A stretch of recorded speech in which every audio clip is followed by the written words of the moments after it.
Welcome to the Bromford and Hodge Hill and Ward End Ward joint online ward forum meeting.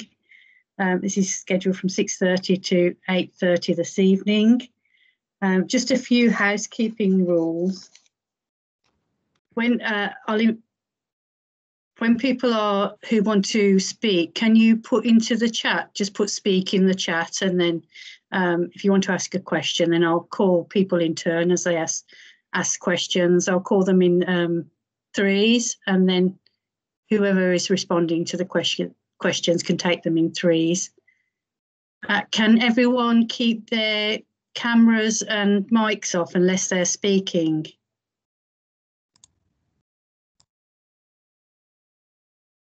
So I'll do a quick introduction. So I'm Councillor Diane Donaldson of Bromford and Hodge Hill.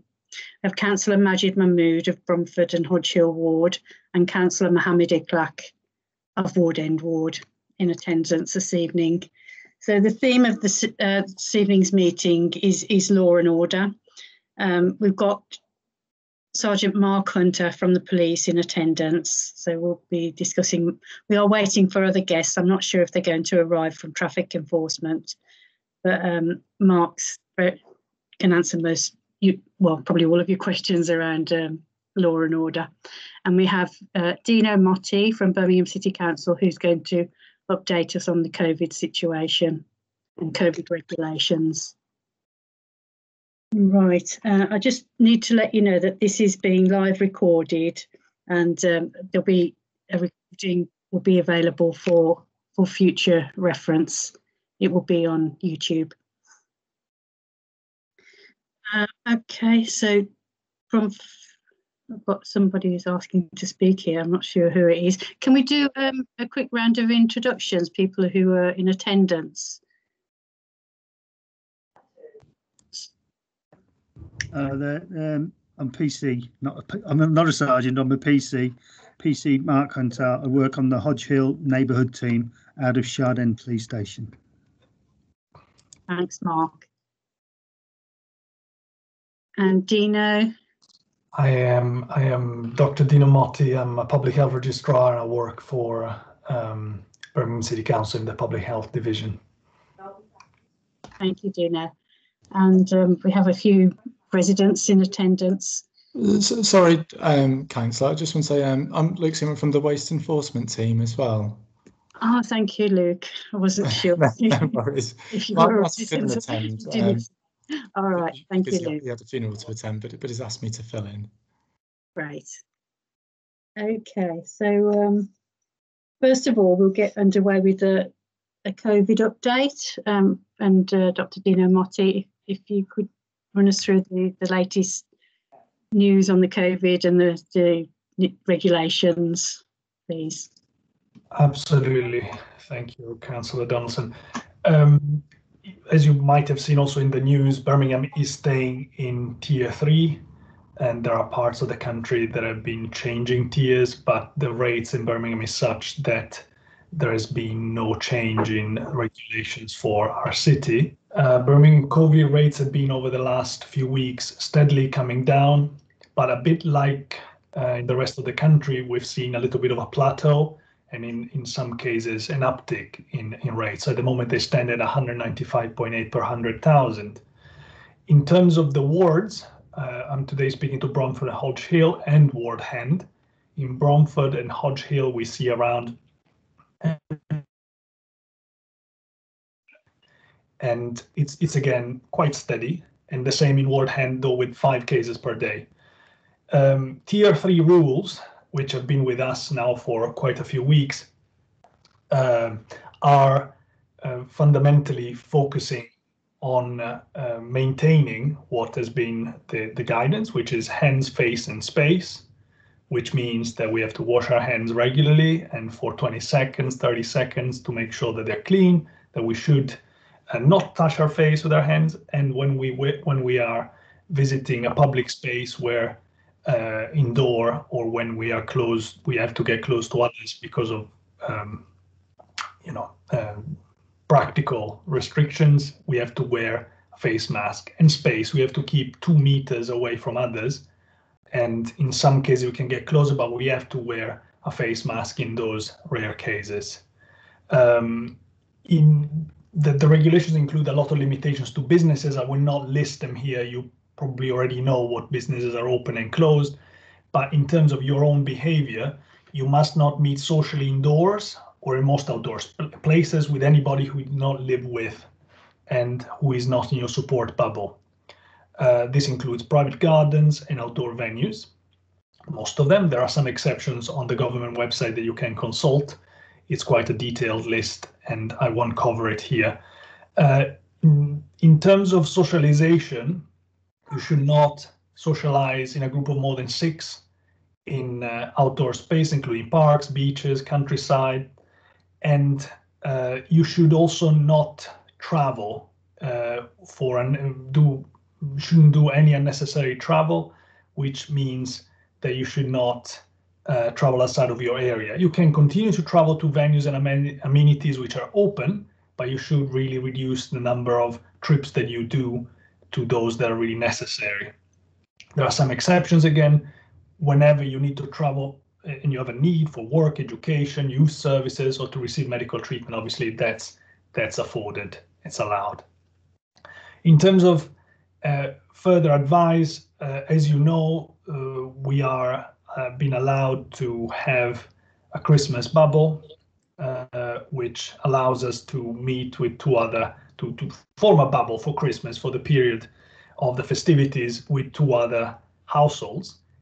Although that is allowed, it doesn't mean that the risk is negated or reduced. You still have to weigh your risk appropriately and consider whether that is a necessary thing to do, in the sense that you still could expose your elderly relatives or others to risk. In order to mitigate this, obviously consider whether it's necessary, but also consider whether you can, if you can, isolate for a couple of weeks before Christmas. Now, obviously, we are close to Christmas, so a couple of weeks are not available anymore, but consider to reduce your contact with other members of the community or with other households just before Christmas, because that is a way to reduce the risk for your relatives at Christmas. And if you can avoid it, it is safer not to meet at Christmas than to meet at Christmas. Obviously, this is an individual choice and there are no rules against it, but there are some rules that allow and restrict this at the same time. Another thing that you can do is joining or at least informing yourself about the COVID Champions. This is an initiative that Birmingham has put in place, and it's going all over the country. It is an opportunity for you to engage with your community and provide information to the community. Becoming a COVID champion allows you to make sure that the most up-to-date regulations and rules and advice are spread in your community, and you can help with that. Bromford and Hodge Hill at the moment have 5 community champions, and from what I understand, we need at least 14 more. The total should be 19. In Eastern Wardhand, we only have 1 community champion, and I've been asked to make an appeal because we need another 11 more for a total of 12 if possible. That is really, that makes a lot of it, makes an enormous difference, because it allows the communities to be in touch with another member of the community that knows and is up to date with all the regulations that, as we know, keep changing quite regularly, and therefore becomes very important to have a person that you can trust and you can relate to acquire this information. And otherwise, I'm here and available for questions. Thank you, Dino. Can I just ask, is it okay to travel from one Tier 3 area to another Tier 3 area?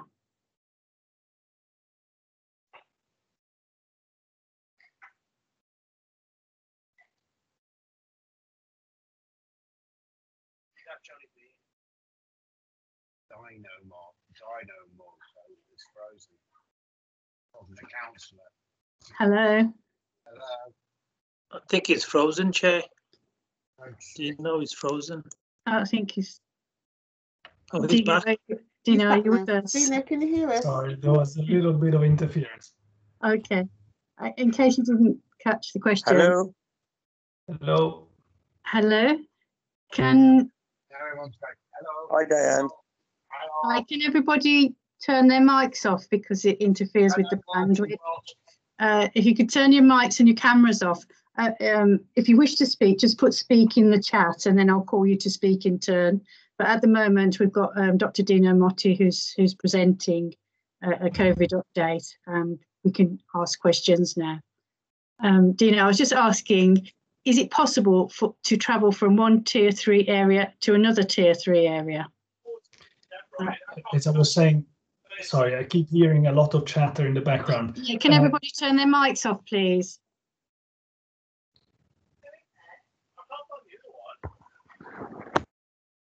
Okay. I have taken the liberty of muting the person that was producing the noise. I'm really sorry about that. The advice for a tier 3 area is to avoid all unnecessary travel, and you should not travel outside of your area unless you have some necessity to do that, which means work, education, and a few other exceptions to receive medical treatment or because of caring responsibilities. You can travel through other areas as part of longer journeys. It means that you can drive through Birmingham if you're coming from a tier 2 and going through Birmingham, but you should not travel to and from tier 3 areas. That is why tier 3 have been established to reduce the movement, especially in these high prevalence area, high incidence areas. Can you travel through a tier 2 if you're coming from a tier 3, boys? You should not leave a tier 3 area. Leave, yeah. Not travel outside of your area. Okay, thank you. I've got Councillor Mohammed Eklak who wants to ask a question. Thank you, Chair, and thanks, Dino, for the presentation. Couple of questions. How do we promote the COVID champions for the area? You've mentioned one for Warden, that's me. For Warden, so we need another 11. Yes. What I want to ask about is the vaccination and the testing, because I've seen it on the news today about testing in schools. Is that going to happen in Birmingham or, you know, Hodge, Warden? And the vaccination, Birmingham was one of the, even though we was on tier 3, we was one of the last to start on the vaccinations. You know, the nearest to us was Coventry, you know, before it was set up in Birmingham. So what are the long-term plans for the vaccination? You know, they've mentioned some GP surgeries. Is there anything in Birmingham to say that the GPs are going to start? And I know they're going to touch on the vulnerables first, the over 80s, then obviously, and then how are they going to decide who to tackle next for the vaccination after they've done vulnerable, the 80s and the frontline workers? You know, because there's a lot of vulnerable people around our areas, you know, and how are the doctors? I know they're going to do the contacts, but what criteria are they're going to use? Are they going to be based on the age or how vulnerable people are? Thank you, Chair. Thank you. Thank you, Councillor. I will take it in two parts. One, I will focus on the vaccination, and I will say immediately that the vaccine deployment is an NHS activity that we, as public health and local authorities, don't have insight into the prioritization work. I don't know exactly what is the delay between Coventry and Birmingham initially, but I know that in both areas vaccination are proceeding, and obviously it's been extended also to primary care, so GPs are delivering vaccines themselves. I know that the priority at the moment is to vaccinate the vulnerable and the elderly and healthcare workers, because obviously they're exposed to the virus themselves, and we do need them to care for others.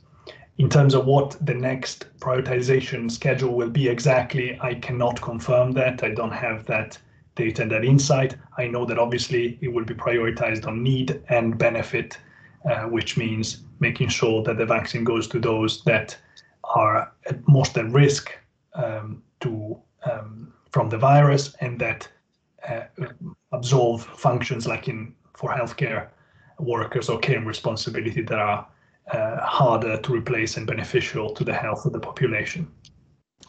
In terms of testing is I could cover some of the tests that we have at the moment and which ones we're using.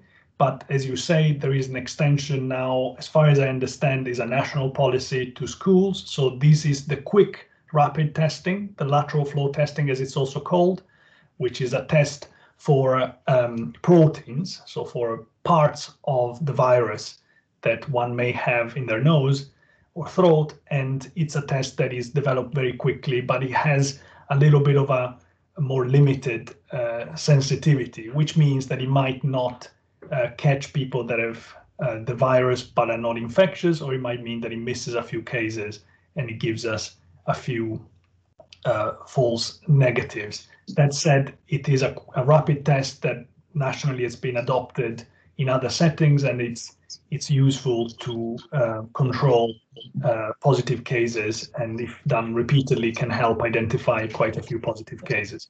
We also have PCR testing, which is the gold standard. It's been deployed and used throughout the pandemic. It tests for the genetic code. It finds a genetic code of the virus, and it's very, very sensitive. And it finds sometimes, unfortunately, also remnants of the virus in people who've had the infection in the past and are not infectious anymore, but they still harbor some remnants of the virus in their nostrils, in their throat.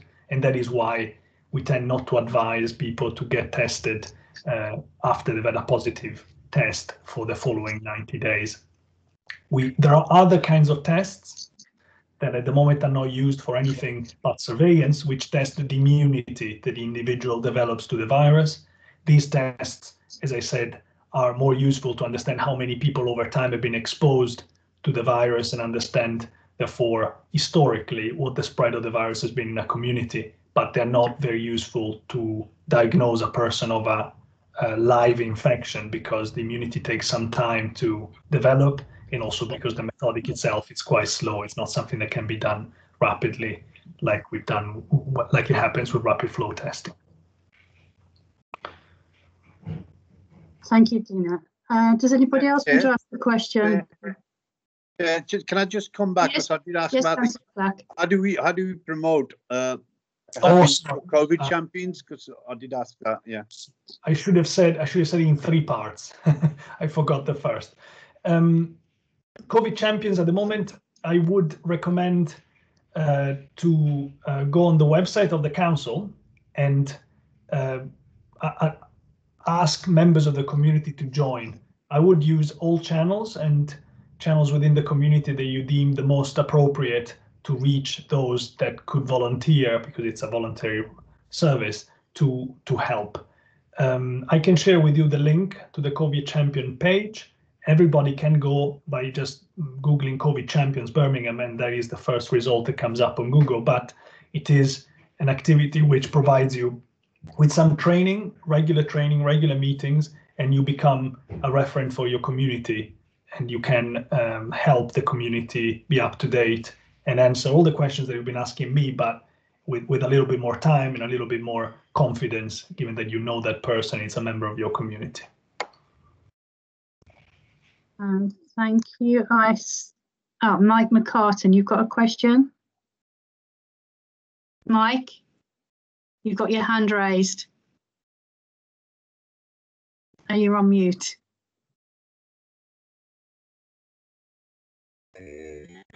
Hang on. Can you please confirm that if somebody has been tested positive, they self-isolate for 14 days, can that person then go out into the community, or are they tested again?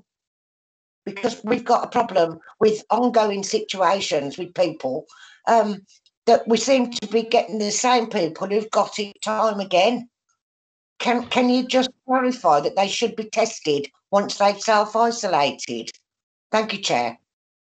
Thank you, Pat. So the issue here is got to do not just with the positivity of the test, but also with the symptoms that that person has. So if that person does not display symptoms, is well, has been tested, and now is well, after 14 days of isolation, that person is certainly, I mean, is not infectious anymore. These are the guidelines. In terms of testing again, as I said before, some tests like PCR are very sensitive. So if a person is tested again shortly after having tested positive, even after 14 days, but even after 2 weeks or 3 weeks of conclusion of isolation, it's very likely that a person will test positive again. That's why it's not advisable to do another test unless that person displays symptoms again.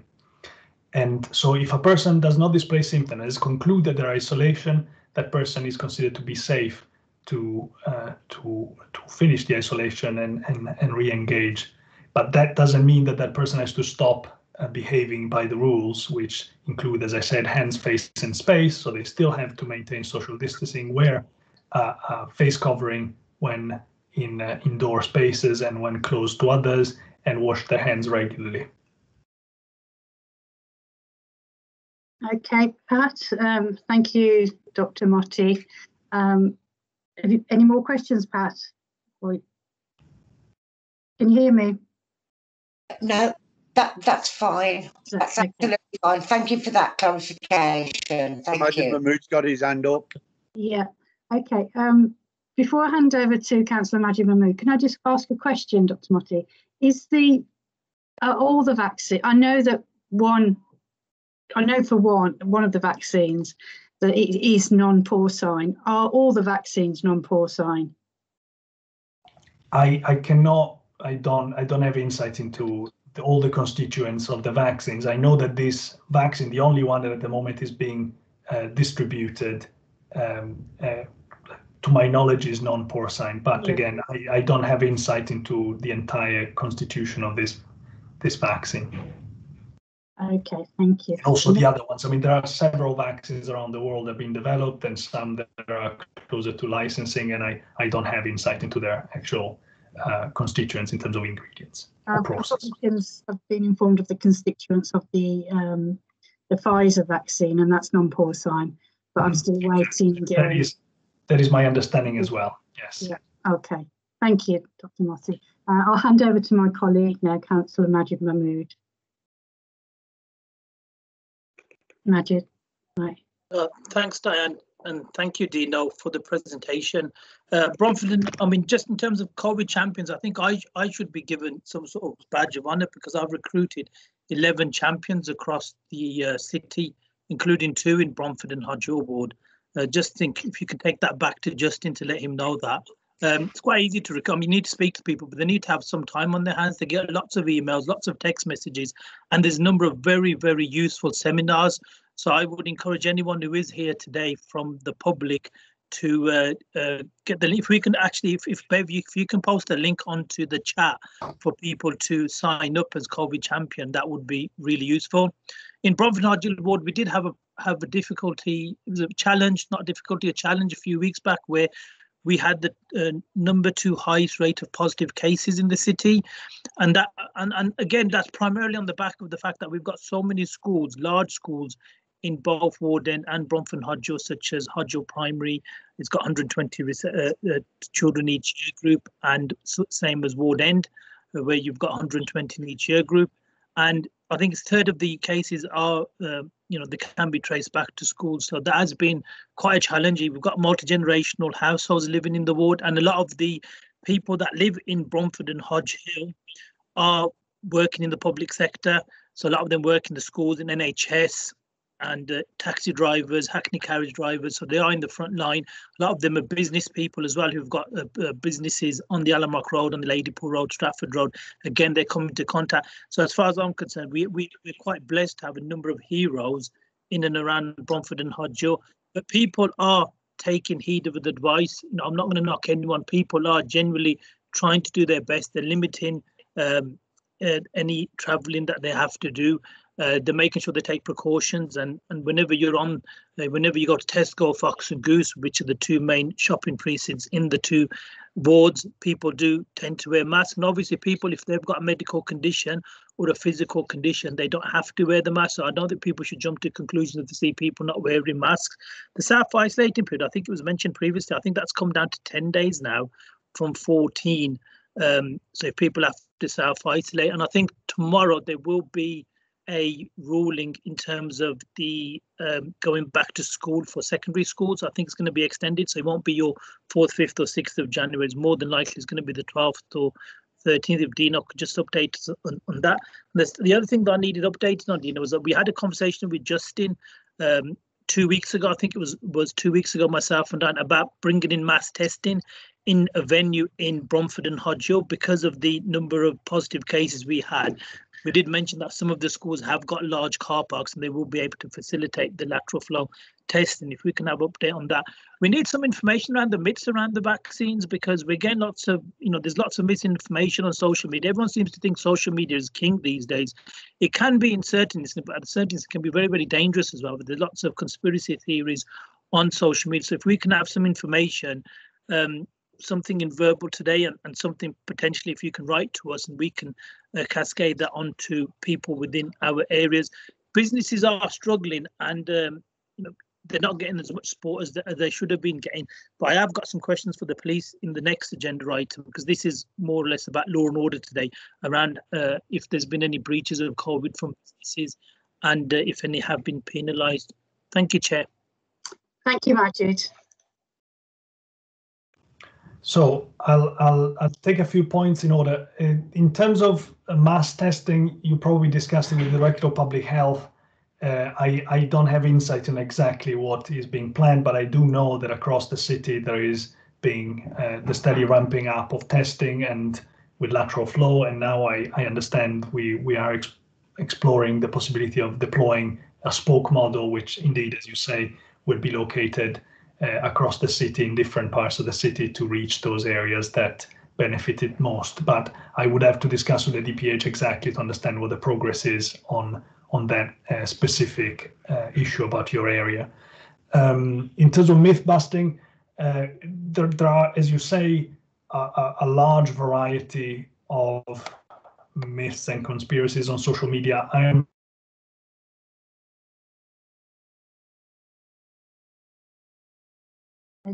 We've lost Dino again.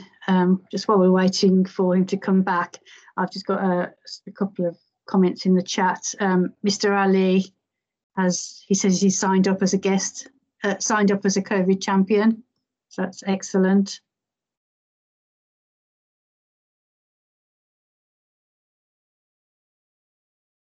No, we've still lost Dino. And we've got the link in the chat from Dino to the COVID champions for people that want to sign up as COVID champions.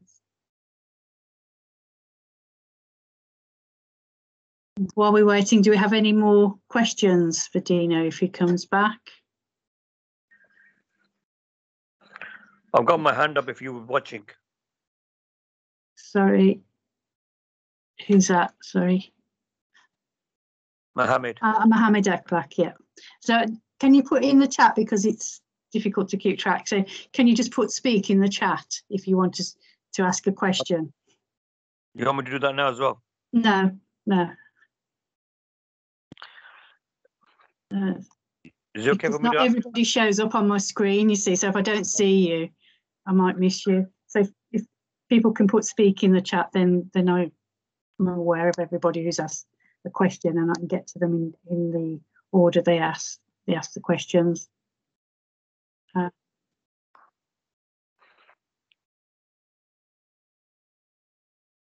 No, we've lost Dino.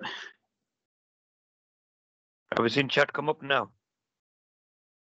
Yeah, I see that now. Chair, losing Dino when he was talking about conspiracy theories and myth busting is a conspiracy theory in itself. It is. Would you like to just, what is your question, Clark? Yeah, well, there's about 2 or 3. First of all, with these conspiracy theories, regardless of what people think of them. They are taking hold in the community. And what we need a joint effort from, I believe, where this is, all the councillors that are shouting. Okay, all the councillors are shouting that they have, joined so many COVID champions. Perhaps they can all get together, the councillors and the local doctors and so forth, and as a result, come out with a definitive question and answer session, because a lot of people in the community are now, confused, and a lot of them are saying they won't have the vaccine, which I understand because there's lots of negativity. But I think we need our local doctors and. Can I just ask you to mute a moment? We've got Dr. Tamotti back, Ikhlaq, and then we'll come back to you. Sorry. I'm really sorry about my It's connection. okay. It let me down, and I had to log back in. Okay. So I don't know where you lost me, but I was I think it was talking about. busting. Sorry. Myth busting. Oh, exactly. Yes, that's oh good. So you didn't lose much. As I said, there are a lot of myths and conspiracies on the internet. It's very hard for me now to produce a debunking of each and every one of them. I would advise everybody to be vigilant online and report to public health in the council any that you think is particularly rampant in Birmingham, and we can certainly look into finding ways to address any misinformation that might surround those. In terms of preempting them, it's quite hard, but I think the best way is to make sure that we have a clear and transparent information about all parts and all processes and all regulations, and this is what we're doing with these wards, making sure that everything that we say is transparent and to the public directly, answering questions.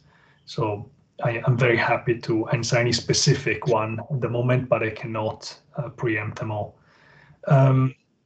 In terms of COVID champs, again, I'm really grateful that so many have been brought in by the councillor, and I think he certainly has developed a method to do that, and if we can scale it up in the ward and across Birmingham, it would make my public health consultants colleagues very happy, because they're following the project closely, and Birmingham is doing so well in terms of numbers, even compared to the rest of the country and the region, and we are just not very far from reaching our projected numbers. I am sure that I missed something there. There was a mention of the duration of isolation, which has been reduced. It's to do especially with quarantine, as far as I understand. But yes, there has been a reduction from 14 days to 10, but that it should not really affect us too much. The entire track and trace, it will inform the person of those limitations when or those limits when it becomes the case. Okay, so Councillor Majid Mahmood said he's going to do a shout out this weekend, more COVID champions, which if we can all do that, that would be excellent. Get as many on board as, so share the link and we'll try and get as many as possible. Mohammed Ikhlaq, did we answer, has Dr. Motti answered your question, or do you have another question? A question I don't think is answered, he hasn't heard it. Sorry. I'd like to repeat it. Are you okay for me to say it? Yes, go ahead. Dr. Motti, first of all, thank you. And I think we should, if I can be a bit kind to Dr. Motti, I think, I know people probably know him by first name, but it'd be nice to address him by his, credentials, saying Dr. Motti. I think that's more suited. He spent a lot of time and energy in his life to get to that state. So if we can just address Dr. Motti as Dr. Motti, that's my personal understanding coming from academic side.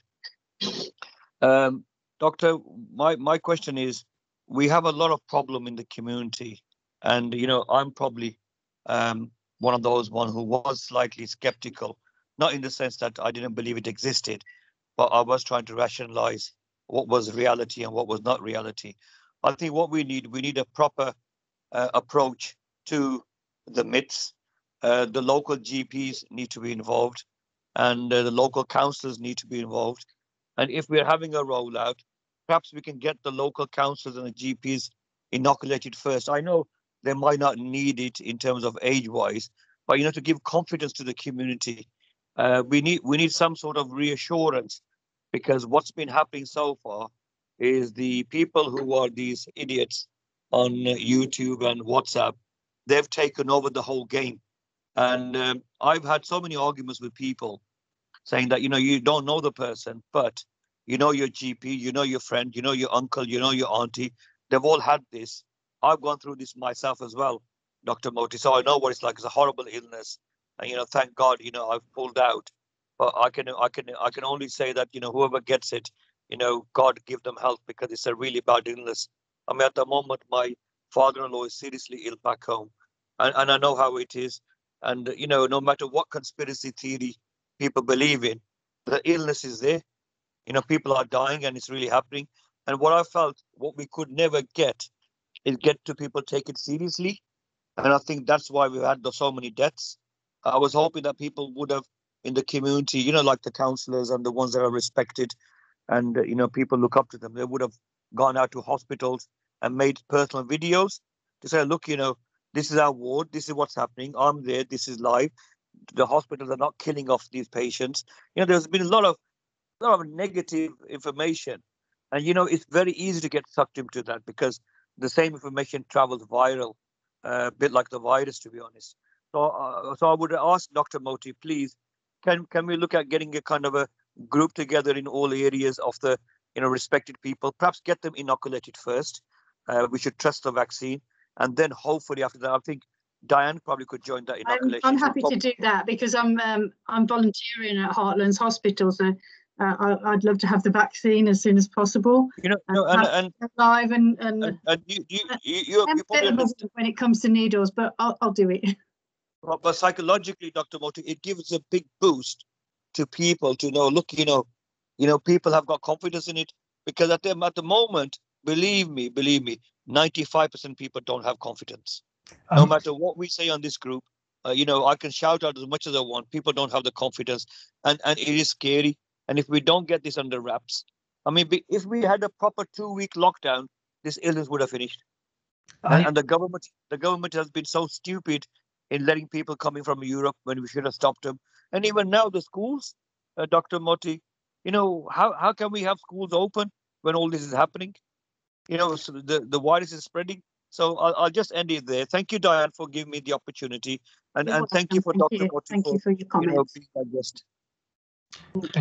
And if I may answer, I thank you so much for your insight and your experience and your comments. It's certainly it is insightful. I would like again to clarify one thing. The council does not have any influence in the prioritization of the vaccine. That said, I have personally engaged with the ministry and discussed exactly the precise issues that you raised. The fact that we would like, especially our communities, to have full trust and understanding of the importance of the vaccine in particular. And you also touched obviously on the existence of the virus itself and the disease. Obviously, these are at this point pretty untenable conspiracy theories that I believe the majority of the population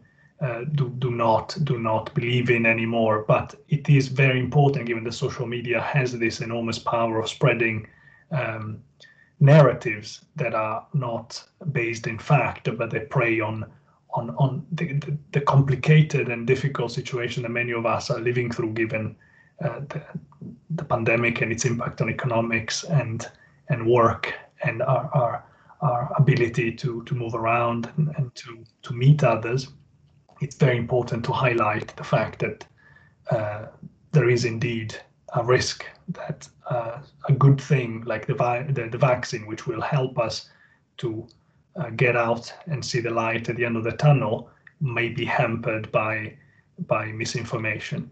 To reassure you, doctors are already being vaccinated. Healthcare workers that work in frontline positions are being vaccinated as a priority. So their vaccination should by itself demonstrate that it is something which is safe and it's beneficial and it reduces your risk, because if a doctor wouldn't do it, who else?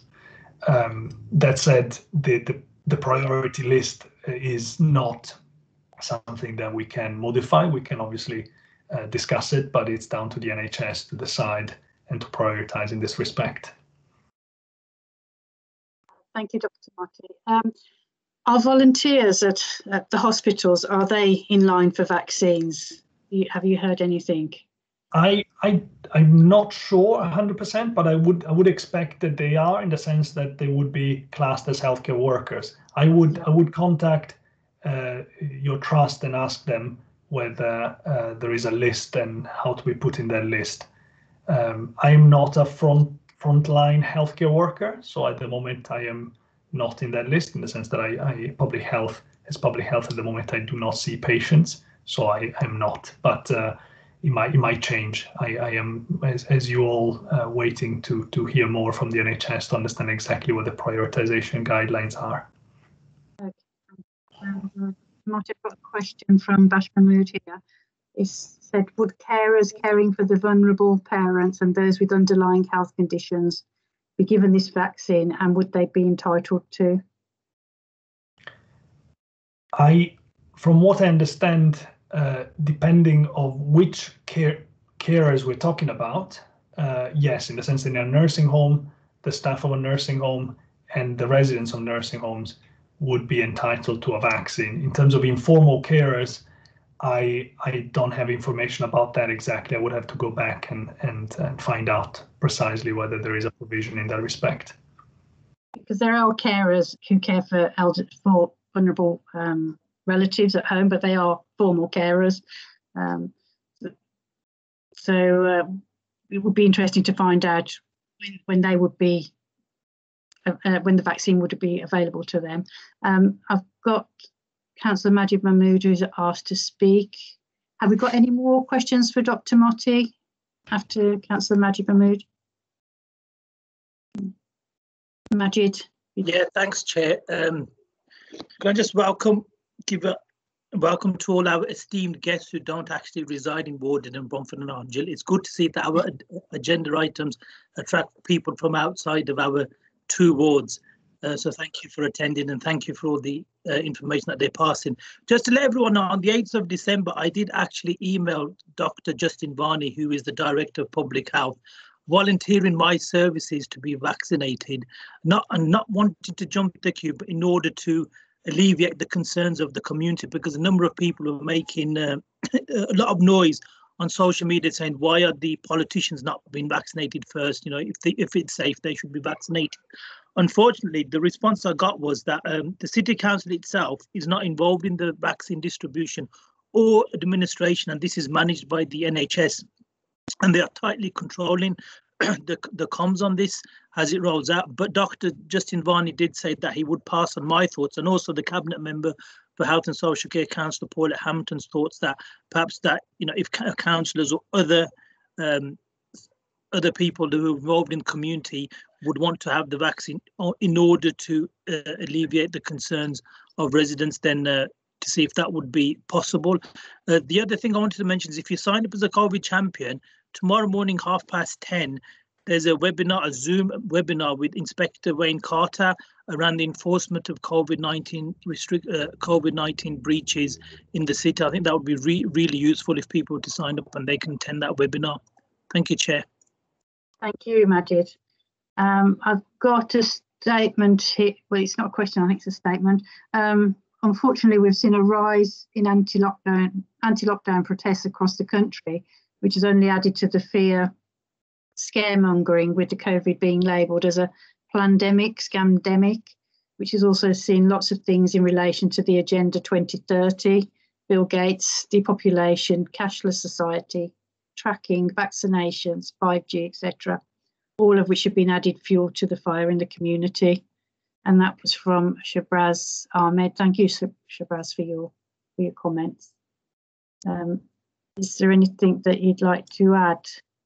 I can certainly say that, as Councillor Mahmood said, the COVID champions exist for this, so we can, with COVID champions, address face-to-face the issues that pertain to these myths and misinformation, which are sometimes, quite easy to myth bust if meeting in person. Social media has this ability of spreading news in a impersonal way that is though vulnerable to the work of COVID champions on the ground. So joining the COVID champions and helping in your community is probably the best way to make sure that there is not a vacuum of information and of trust, and that we can show with credibility that all of these sort of conflated elements of conspiracy are just not true and not useful. Okay. I've got someone who's typing a question, but I don't have any more questions currently. Sorry, does anyone else want to ask a question? Diane, I did try to type. It won't let me type. Okay. If you'd like to ask your question. Yeah. First of all, well done to Majid for volunteering. That's really positive, really good. I think that's very bold and well said. And thank you to Dr. Motti as well. My personal feelings are that if we need to get out of this virus somehow, we all as a collective need to work together, and unless we do that, it will be difficult. But thank you again. Thank you for answering the question, and most grateful. Thank you, Mohammed. I've got a question from Councillor Mohammed Iklak, if you'd like to speak. Yeah, thanks, Chair. Just like to thank Dr. Motti for the presentation and the insight and letting us have all the details. As Councillor Mahmood has said, we've got a COVID champions Zoom meeting tomorrow at 10:30. So I would encourage people to actually join up and as COVID champions and join them meetings so we can make a difference in our community. And thanks to the residents of Alum Rock as well for contributing to tonight's meeting. And just for Councillor Mahmood, I think I'll be prioritising myself before him, because vulnerable people get it before the councillors, I think. And if you both, I think you should be the first one on the list. Thanks again, Dr. Motti. Thanks, Chair. Thanks, Councillor. Thank you. Okay, well, thank you, Dr. Motti. It's been really informative. It's been a pleasure to have you here, and you've answered the questions brilliantly. So I think we're a lot more informed now. We can take the message out to our communities, and especially if we spread the link and try and recruit more COVID champions and get as many people vaccinated, then we do have a chance, and hopefully a better 2021, and we can all, well, Christmas won't be the same this year, but hopefully next Christmas 2021 will be in a lot better situation. Absolutely. Thank you so much, Councillor Donaldson. We are building the foundations for a better Christmas next year. Yeah, buon Natale. Buon Natale. Ok, e buon anno, speriamo. Buona serata a tutti quanti. Buonanotte, grazie tanto. Bye, everyone. Have a good evening. I'm going to join my partner in the kitchen. Ok, buon divertimento. Bye. Bye. Okay, well, thank you, everybody. So that was really informative. So if we can move on to the next item, and that's law and order. And we've got, I'll call him Sergeant, but he's not Sergeant. It's Mark Hunter, who's here from the police, who's going to talk about law and order, and especially during COVID, and how the different regulations affect us. Mark, Hello. can you Good hear evening, everybody. Yes, I'm not on mute. I'm open mic. What I will do is open up to questions. I'm not 100% au fait on all the rules and regulations because I'm restricted, so I don't do the front line stuff. But if anybody has any questions, I can try and answer them to the best that I can. Okay. I've got a hand up from John McCausland. If I can ask participants to put in the chat when they just put speak in the chat, so I can keep a track of it more easily. So I did have a hand up from John McCausland. So John, if you'd like to speak, can you hear me okay? Yes, yeah. Just regarding policing and COVID-19 in the area, I went down to the Burger Shack tonight, and I don't want to put people away or cause any bother, but I know how important it is with COVID. There was just nobody was wearing masks. The counter was just completely open, no protection. I did feel sorry for the young lad who was working behind the counter and felt that he looked vulnerable to infections, and we are trying our best to, to contain this virus, but it just looked as though if the authorities walked in there, they would have said, no way. It's just totally open, as if there was no such thing as COVID-19 in that shop, that takeaway down by the Raven. Okay. I don't want to put anybody away. I just want to raise it as an issue because I think it's everybody's concerns. Okay, we can look into that and then perhaps give them some advice around.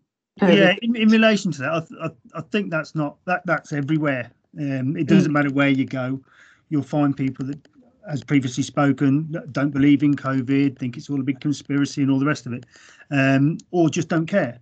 And there's got to be a choice of whether you go to these places, because it's going to be the same places generally that have the issues. If you do find it's a regular thing and it's not going away, then if you go through the 101, the West Midlands Police, can't speak for any other force, but the West Midlands Police currently have cars that are put on with officers, especially for COVID issues. So if there are anywhere places like this, you can report it. You can report it online to the council. You can call 101 in relation to businesses, and we can get people out there hopefully as soon as possible to monitor it and see what's actually going on.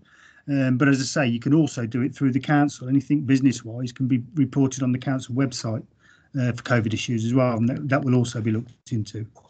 Yeah, thanks. I don't want to feel like I just putting people away and being a moaner. It's just everybody's health, isn't it? And it's just everybody's safety. That's all it is. And it is, and unfortunately, common sense should. Don't want to be a grass or anything like that. It's not about being a grass. It's about looking after the general public and everybody else in the community. That's what it's about. That was my concern. Yeah. There's a link in the chat that Councillor Mahmood has kindly put in the chat where businesses can be reported for breaching COVID. Thank you very much. Thank you for your question. Thank you. Any more questions? Anyone want to ask a question? Yes, Chair.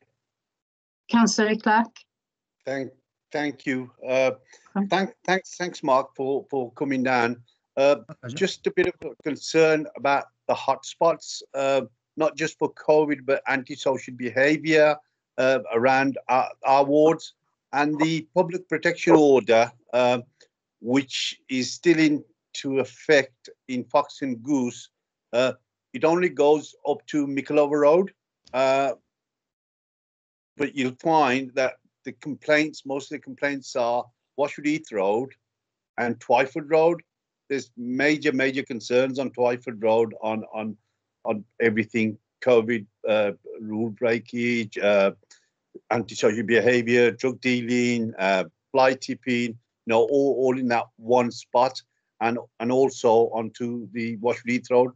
The other public protection order for Washwood Heath Road, that expired in September.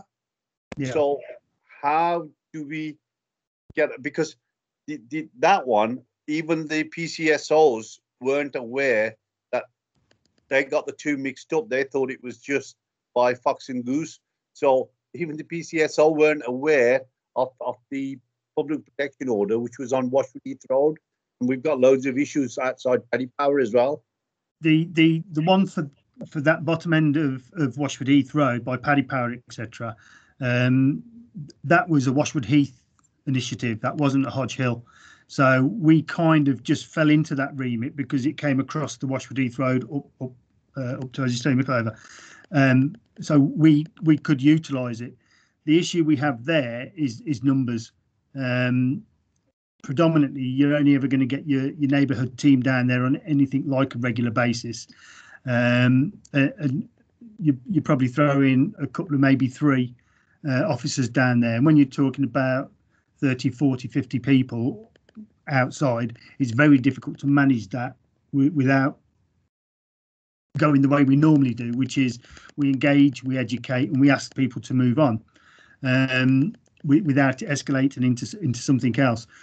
The Washwood Heath team, I'm not 100% sure, but I think they were looking at the PSPO again. Whether they'll get it or not, I don't know. It is something that needs to be looked at. I mean, we do have other teams that we have recently asked to come down and help manage it, and we've gone down and we've given tickets for the parking, etc., and spoken to people and tried to educate people and move them on.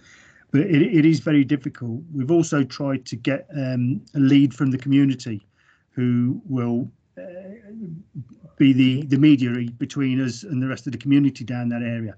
It is difficult. I believe we've got somebody that we've started speaking to. The PCSOs are doing a fantastic job down there. And they have got somebody down, a local champion down there who will act as a mediary, as I say. So we've got lots of things that we're trying to get started, but the PSPO for down that end isn't, as you say, it's ended now. So where that goes from here, I'm not 100% sure in relation to the PSPO. Diane? PCSOs are doing fantastic, to be honest with you. I see them, they're very, very visible. And when they come down, the problem, as you say, is numbers. So as soon as they disappear, people know they're not going to be back for a couple of days or hours. So it goes back to normal. So if we had the public protection order back again, I think that would be helpful, because I don't know, does Lorna still look after that, or is it under Alan Brock Ward now? Because the Paddy Power side of the road is Hodge Hill, so it's quite a convoluted way to get the PSPO. It's quite a big thing. Lots and lots of statements and reports and everything else. And we know about the Paddy Power, but I think there's only one other shop that ever regularly makes complaints. If we don't get the regular complaints, it's quite difficult to build a big picture of what's going on in order to activate the PSPO. It is constantly looked at because we are aware of down that area, but it's, as you know, it's not the only hotspot area we do have. In relation to ASB, up by the Fox and Goose, there is still the PSPO there, but predominantly the issues that we have with ASB are on the other side of the road, which is Washwood Heath. So we're trying to work in conjunction with Washwood Heath to manage that as well as we can, better than we are. But yeah, it's quite Mark, that's working. That the businesses have got together and they've got 3 or 4 representatives the other side of Washwood Heath, and I've arranged a meeting. They've had a meeting with the police officers from the Washwood Heath side, and they're actually working quite closely together now. So they're meeting on a regular basis. So they've got a group of people, businesses, who are liaison with the police officers. They've actually, there could only be 4 just before we went into tier 3. So they've got 2 or 3 representatives from the shops. They're in regular contact with the Washwood Heath police as well. So it has died down a bit there since they've Yeah. started working on it. It's a core of youths are causing all of the problems. In all fairness, and it's getting on top of them is the focus for everybody. We've tried doing the business watch and getting that going at the Fox and Goose, but it kind of fell on deaf ears. It didn't get picked up, unfortunately. But we keep trying, and we will be down on the areas, all of our hotspot areas, as often as we can. Every time we're there, we're down the Overpool, Washwood Heath, Fox and Goose, Bromford. Yeah, so we are trying as best we can to do as much as we can with the areas that we've got. Diane? Yes, who is that? Mohammed? I just can't chat. Type in the chat box. Okay, that's fine. You wish to ask a question? Carry on. I'm not trying to bend the rules. You know that. That's okay. As if you would. Go ahead. Even when I'm doing straight, I don't get any joy. So, no, I won't get any when I'm bending. Mark, thank you for coming. 3 or 4 things that I just want you to look at, if you can, please. First of all, we take them in priority order. Drugs is a menace, which no doubt you'll agree. Yes. There's lots of flashy cars. We want obviously to utilize the lockdown and look at these drivers and understand where they are getting the cars from, because enough of them are zooming up and down the 2 or 3 main roads, and I think we need to have some kind of clamp down on that. That's number 1. Number 2 is, yesterday I was on Washwood Heath Road, and there was somebody parked on zigzag, which I think is 3 points or 6 points instantly, and the traffic warden, 2 of them, they just said, "Can you just move the car?" And I said, "Why aren't you ticketing him?" This is on Washwood Heath Road. They said, "What's the point? We don't want the argument." And I said, "What do you mean you don't want the argument?" They said, "Well, even if we call backup, the police don't come." So I said, I said, "But you surely should at least put the ticket on." And they said, "Look, brother, there's no point, what." And it was so negative in their own spirit, and I felt really sad for them in an honest way, because with this road at the moment, between Sladefield Road and I think it's Banville Road, is a menace in parking. People park wherever they want. They don't care about the zigzags, and it's a mess. It's a mess. And I think that can be said for some of the other parts of Allen Muck Road. So that's the second thing which I was concerned about. The third thing Allen is Muck Road. Washwood Heath Road was where I met the traffic wardens, and then and even on Allen Muck Road, people are parking very silly, and there's no care. People, please put their microphones on mute. I'm getting a lot of feedback. Thank you. So they don't. People just don't care where they park and how they park. And I think I understand we got the pandemic going on, but that doesn't mean you lose your brains and you just park wherever you feel like. So I know it's hard work. I know we don't have enough officers, but look, we need to do something about teaching people some common sense road sensibility on the road. The third thing is, I've noticed people are driving over grass verges. And if you go on Cotter's Lane, I have reported this to the councillors, and nothing has happened. All the roads, all the verges have just been flattened, and you got mud all over the pavement. And I know technically it's not a police job, and it's a council picking it up. But if these people are driving the cars across these verges, I'm sure some of these cars might not have tax and MOT and so forth. So I think we need to do some kind of blitz. Maybe do a road at a time, or just have a patrol car and just look at what's happening. So and the fourth and the very last question. Sorry. Last one. Diane. I've got other people who want to ask questions. I sum them up very well. You know that, Diane. I don't give a long story on this. And the last one is, lot of people are having a lot of household people coming into them. And even on my road, which is Bromford Road, I had one of the neighbors come out. There's people going into houses. There's 2 or 3 particular addresses. I won't mention them on the system.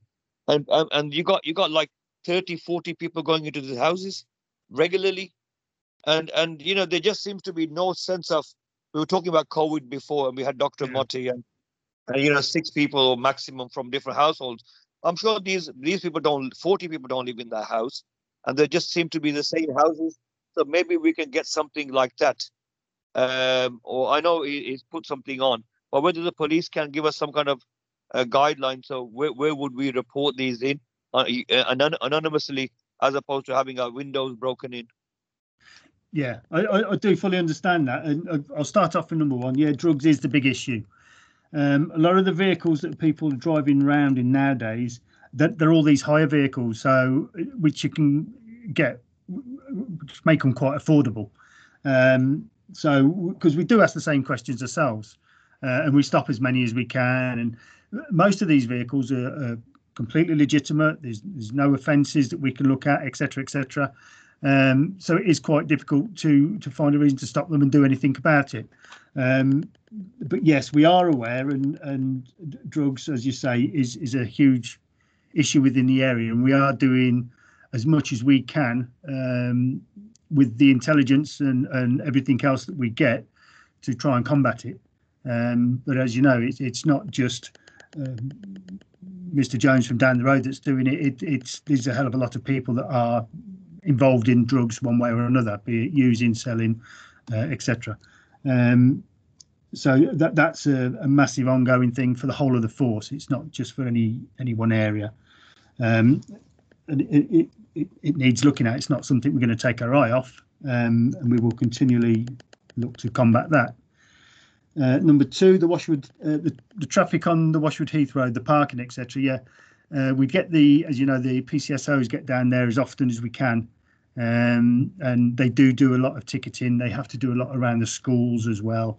The parking issues around school times, pick up and drop off, they're particularly tasking, and it's difficult to educate people because they don't want to listen to the education. They've passed the test. They should all know the rules. So the only way forward with that is giving out tickets.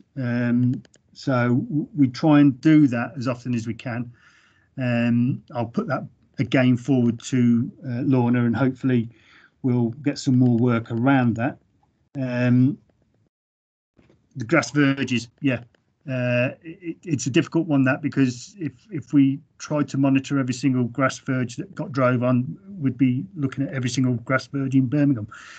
It is a council matter. Can I bring Councillor Majid in on the grass verges, because he's been doing some work around grass verges. It is a big problem in our ward. Yeah, and there was a pilot scheme in Shard End as well that you're probably aware of, which has been quite successful.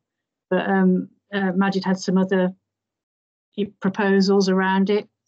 Yeah, thank you. So I was watching the football match as well at the same time, just trying to get Jack Grealish to score because he's in my fantasy team. Yeah, on the grass verge, some good news actually. There was a consultation carried out by national government in terms of bringing in a national ban or a local ban on vehicles parking on grass verges, because at the moment, unless you've got appropriate signage led by the city council, the council itself can't actually penalise drivers. Now, the city council itself, based on representations I made and Councillor Marge Bridle from Shard End at a scrutiny committee, which consists of a group of cross-party councillors, I think there's 10 or 12 altogether now, they've submitted a submission on behalf of the council that we would support a national ban. There would be exemptions for certain roads. For example, one that comes to mind, Stetchford Road. If you ban people from parking on the pavement, then if everyone parked on the road, there would be a problem with traffic flow. But at the same time, we have got on those sort of roads near the schools, what we did do over the last few years using a highways budget, we have put in some raised curbs, which tends to help. But even now, we're still getting lots of issues around the Hodge Schools campus on Bromford Road, where people are still parking not now on the raised curb, but on the space that you've got, which is the access way for the householders. And that's something I was going to bring up anyway when I was called to speak, is that we really would like those type of drivers to be penalised. We always have a problem with an ice cream van, not now in the winter, but in the summer. Yes. They're always parking outside, just on the real busy junction on Bromford Road and on the corner of Brockhurst Road, and same on Stetchford Road, and I think it's Beaufort Avenue, Southbourne Avenue. There's always an ice cream van there as well. So we've got similar problems on Stetchford Road. We've also raised the curbs as well, but there is some light at the end of the tunnel. So it's gone back to government, and I think in a few months' time they will make a decision. In London, the Greater London Act 1971, that prohibits parking on grass verges. We haven't unfortunately got that legislation in this city, but I think we've made enough of a noise now for that to happen, and then going forward, hopefully, we'll be able to stop people parking on the grass verges. Thank you, Chair. Thank you, Majid. Thank you. Sorry, Mark. Going back to. There was a fourth question, but I've completely forgot where it was. I've got it written down somewhere.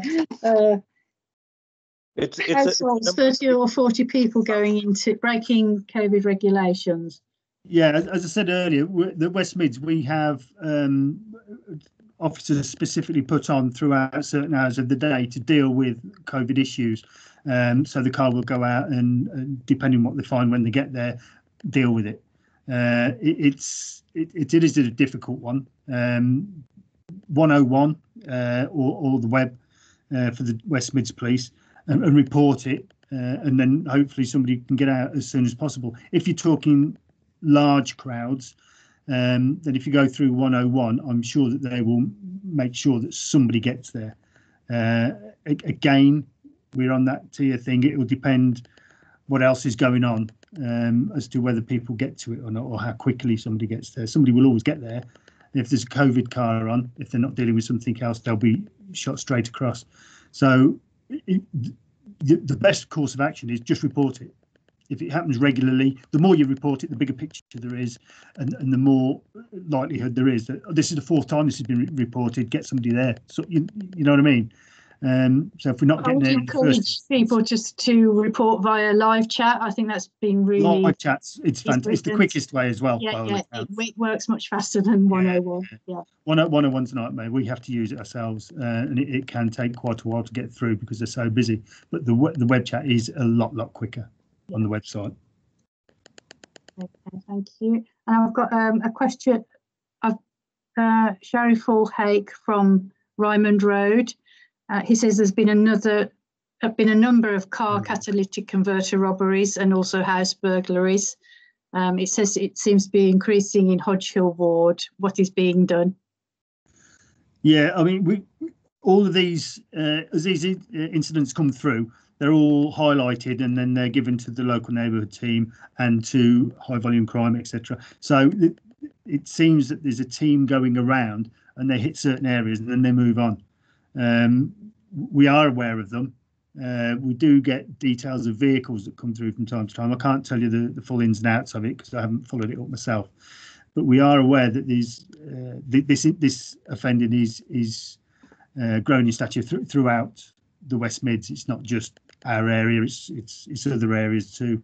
Whether anything's being done higher up the chain about it, I don't know. I would doubt it. But on a local level, if we get details of vehicles, etc., then obviously it's the same as everything else. We keep an eye out for them.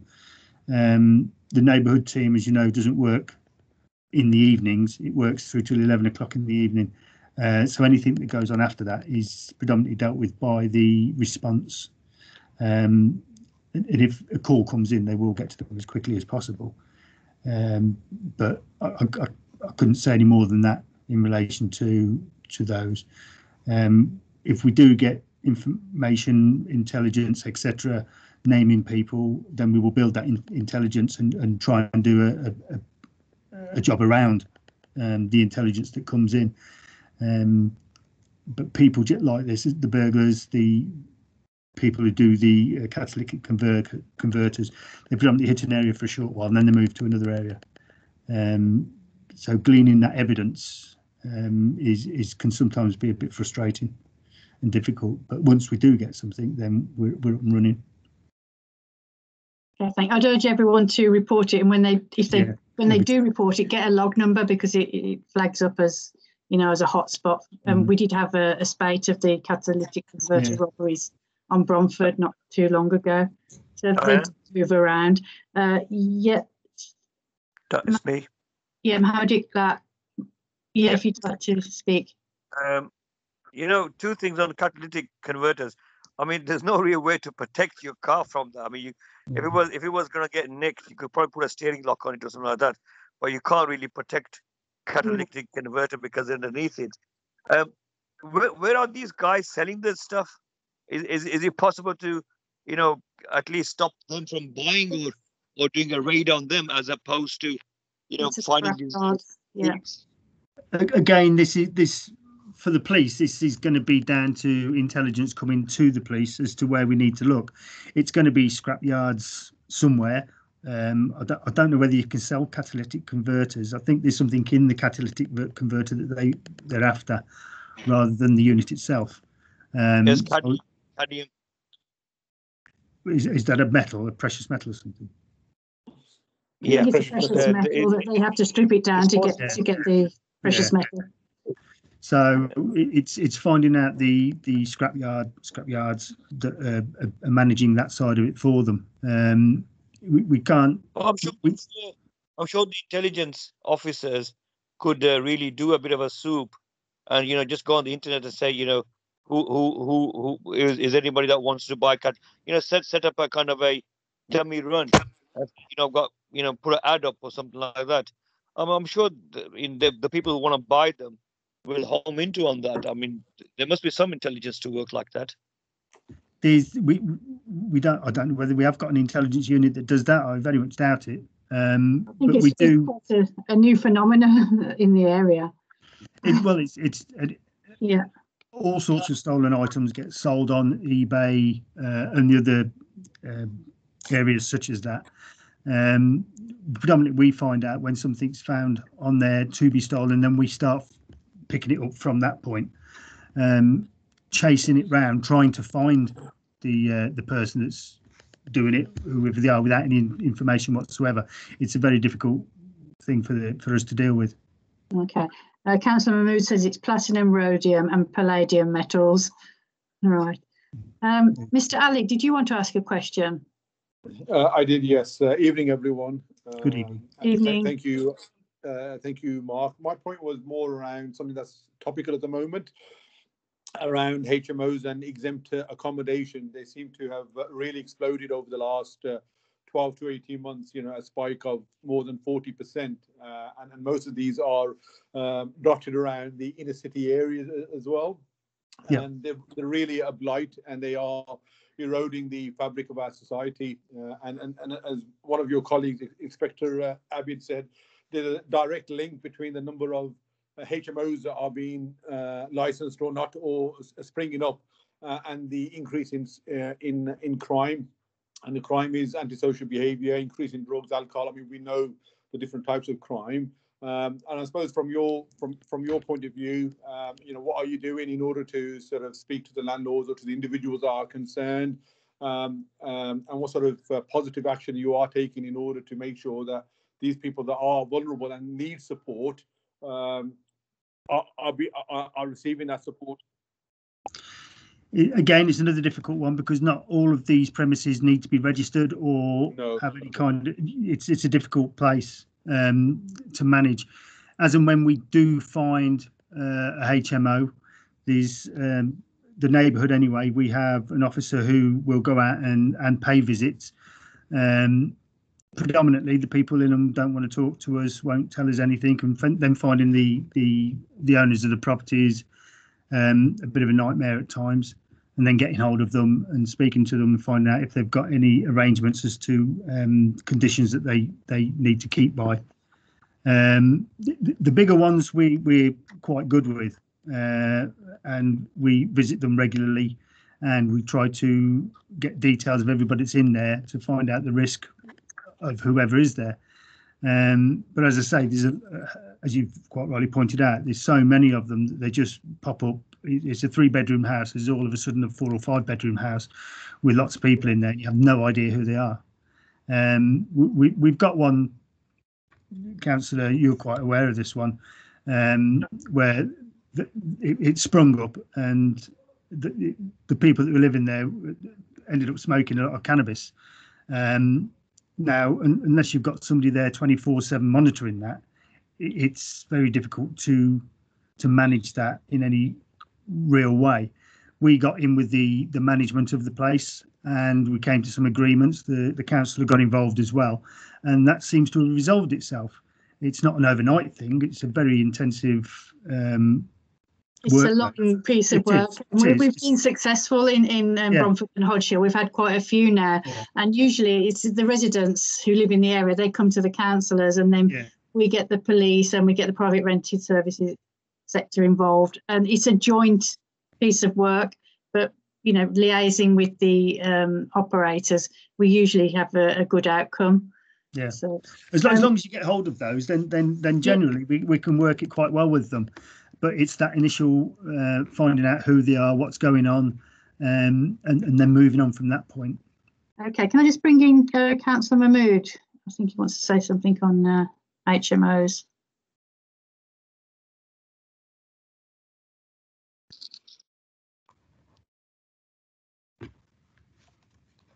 You're on mute. Unmute yourself. Sorry.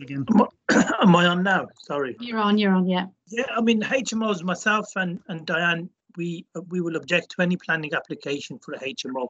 We did have a mini conference last week with the cabinet member for housing and neighbourhoods, Councillor Sharon Thompson, around what we are doing as a city in relation to HMOs. And HMOs, it's not as big a problem as it is in other parts of the city, such as Scotland Green and Selly Oak, because they have student accommodation, etc. But there is an opportunity for people to object if there is an HMO. And I would urge everyone, if it's something happening in Bromford and Hodge Hill, where people are of the opinion it's unsuitable for the residents living in the locality, please let us know. I mean, we get we're part of the consultees on all planning applications, and we always do object to them. We had one on Brockers Road which we objected to, and it never went through.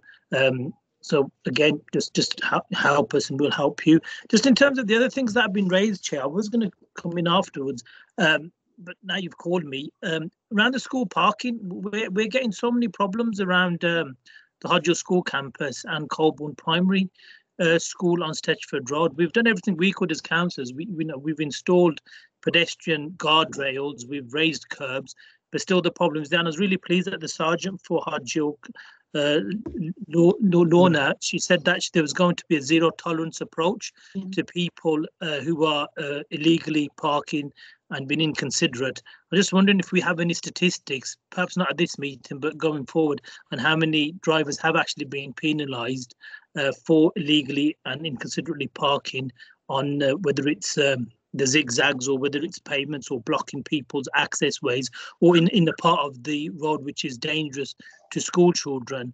We've also got an issue around outdoor events happening. Some are small, but more than 6 people are attending. Just wondering if there's any guidance that can be given by the police on the catalytic converters. That was something that we did take up with the sergeant, and there was I did actually take it with the West Midlands Police Crime Commissioners, and the Deputy Commissioner Wahid Salim got back to me. He wrote to me to thank me for the work that we're doing in the ward, and that has led, I believe, to some arrest of some suspects, because it has, PC Hunter said, they do tend to move around in different parts of the ward. But the other problem we have had in Bromford and Hodge Hill is overnight, because so many people have got CCTV now, we're able to capture the images, which is good, and and we get some really good footage. Just like 1 or 2 individuals going around people's houses looking to see if houses are empty, and even cars. We had an incident even on my road where I live in Hodge Hill, where an individual has gone around opening people's cars, and obviously we give the message, do not leave any valuables in the cars and lock all your doors to the cars. But that's been happening, and this is, it might seem to be low-level crime, but these type of crimes, frighten the life out of people when they know someone's been in their private property, whether it's a car, whether it's a house, whether they even take anything. It frightens people. I do think that we need to prioritise these type of crimes. So again, I would urge everyone that's here from the public to report these, and it's quite easy, as the chair said, to get onto the police web chat to report. And again, if you're unable to do that, just email myself or the chair, and we can get that to the police, and then they can allocate resources, because the police can only be as good as the intelligence that they get.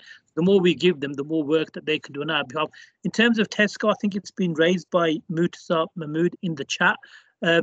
Good news, finally Tesco have agreed to put some metal barriers. They weren't able to get the metal gates because they were in excess of £90,000, but they have said that they've had authorization from their head office to install some metal barriers at the entrances coming from Coleshill Road into the car park, because the loading bay is on Brockers Road anyway. So hopefully once that is put in place, then we should see a reduction in the problems that we've had around ASB and car racing. And I'll put the link in from the Birmingham Mail when I stop speaking, so you can see that for yourself. We've also had, there's an issue, this is more council related than police, on Bethnal Avenue, where there's a car tinting company. We've had some correspondence back from the planning officers where they've closed the case because not enough complaints were sent. So again, if there's anyone here who lives in and around that part of the ward and you see more and more business happening there, then please report that to us and we can feed that through to the planning officers, because you can't operate, especially now with COVID, people are working from home because that is the national advice, but your home still has to be the house has to be your main residency, and you've got a small side business which isn't interfering with residents and isn't interfering with the quality of life of your neighbours. So clearly, if you've got 6-7 people waiting to have their windows tinted on the road, that needs to be reported, because that is interfering with people's peace and tranquility in the area. And the biggest problem we do have with drugs, I'm glad this has been picked up. I think one of the members mentioned this, is you're getting lots of people that blatantly now, and this is more so in Ward End and Alum Rock, I've seen, because I've got a lot of family in Alum Rock, and I still go there to see my mum. She's part of my household bubble. Is on the corners of roads, you know, you've got blatant drug dealers on the corners, and it's hard to get to them. So we should go after their assets. I've always said this, and I've always also advised the West Midlands Police Crime Commissioner's Office as well. If you can chase their assets, it's not just about them hiring cars, it's also about their assets that they own. If someone has never had a job in their entire life and they're in their mid-30s and they've got a really, really good lifestyle, clearly they're getting income from somewhere, which is legitimate. It's not something that I think the police on its own can help with. Something that, you know, there needs to be a partnership with the HMRC, with DWP. It needs to happen, because, you know, I became a councillor to try to make areas like Alum Rock, Ward End into the same as we have in Sutton and Solihull. You know, that's what I see my duties and my role is, to improve areas. But all I'm seeing now with the cuts, and it's been mentioned before, the cuts that are happening to public services, whether it's the police or whether it's to the city council or other partner agencies, it's having a huge impact on local services. It's having a huge impact, and people need to understand that the more we can report, the more intelligence we can give to our statutory partners, the police, the council, the more we can then allocate resources to those type of issues that arise. Thank you, Chair. Thank you, Councillor Mahmood. Before we move on to the next item, I've just got a question. I've got Councillor Itlak that's asking a question. So very quickly, and also I've got John McCausland, who's made a comment about blacked out windows in vehicles. Now, is that legal, blacked out windows in vehicles? It's legal up to, it depends on the density of the amount it's blacked out. It's specialised traffic officers that deal with that. As a normal member, a neighbourhood team or a response officer, we wouldn't have the tools to be able to check it. There was a while ago, they had a big set out on it, and we were stopping people at the side of the road and making them rip it off. But you can only do that if you're trained and you have the right tools to be able to measure it. I don't know what it is, but we know that you see enough cars out there with blacked out windows that aren't going to be legal. It's the same as we've got lots of cars out there with number plates that aren't legal. If we have to prioritise where we're going to go with a lot of things. And I think recently, with numbers and everything else, the lower level of tinted windows or number plates has been not predominant in our mindset, with so many other things that we have to manage at the moment. It always seems to be the cars with the tinted windows are the ones that are speeding as well. Even more, that's what I've observed anyway. So I don't. And as well, we talk about drug dealing as well. And we can't see the people who are in these cars, you know, and these are the ones that are outside the Raven, our police selling drugs. And you can't look in the window and you can't see nobody because of blacked out. Yeah. Obviously, you black your windows out for a reason, don't you? Yeah. So, you know, if you clamp that down, you'll probably resolve other problems as well. Good point. Yeah, I mean, we do try and stop as many vehicles as we can, routine stops. If we think there's enough for a search, then we will search. But we can't just carte blanche go out and do anything we want with anybody out there. So we do what we can with the laws and the powers that we have. And the manpower. The windows are illegal, though, aren't they? They are. But as I say, you've got to be able you've got to be able to measure the density of it. And as a neighbourhood or a response officer, we haven't got the tools for that. It's predominantly the traffic officers that would be able to deal with that. And they do have operations from time to time where they will do road stops and roadblocks and pull the people over and deal with that. Perhaps we could have a purge in Hodge Hill on the tinted windows going forward. Yeah. Well, we've got other issues as well. Okay. Unfortunately. When we've got more time.